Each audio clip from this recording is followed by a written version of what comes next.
Your father, grandfather, or uncle carried a Buck 110 for most of their life. You know the name Buck and associate it with being a man and being quality. However, the Buck 110 weighs the same as a 1986 Chevy Caprice. Plus, it's 2009 and knives have pocket clips now. This is the Buck 345 Large Vantage. The blade is a 3¼ inch drop point that's hollow ground, so it slices like a knife should. The blade spine is almost 1/8 inch thick and stays thick almost the whole way to the point.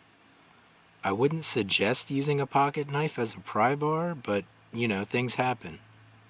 This tip seems supported enough to not break. The blade is made out of 420HC with that Paul Boss heat treatment. The blade is deployed using a small flipper tab. I wish there was just a bit more material on the flipper.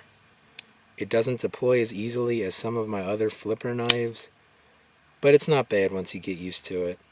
The smaller flipper certainly won't bother you while the knife is in your pocket. The pocket clip is probably the best designed thing about this knife.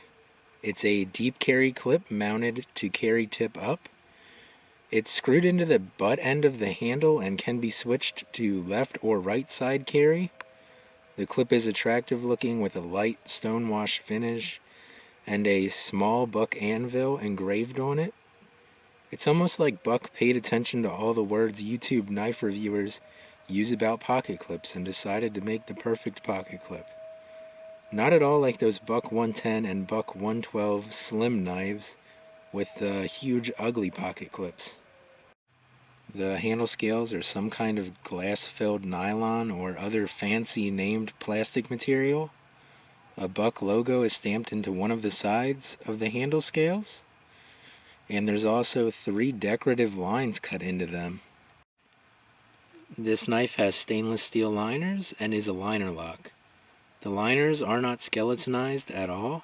There's a stainless steel backspacer thing on the butt of the knife that the pocket clip screws into. So this knife is not super lightweight. Size comparisons. The Spyderco Paramilitary 2, Ontario Rat 1, Kershaw Link, K-Bar Dozier, and a Ziploc bag full of bottle caps. Well, it is definitely a knife. I don't really feel any joy when I carry and use this knife. It works like a knife should, it cuts things well, and is comfortable to hold. It just doesn't make me smile. There's nothing exciting about it. Priced around $30 on Amazon for an American-made knife with really good 420HC steel, the value is definitely there. This is more value than you get out of a Spyderco Tenacious. However, most people would much rather have a Tenacious. But if you're not a knife nerd and just need a decent pocket knife, I would put this up near the top of the list. Just don't expect it to be exciting.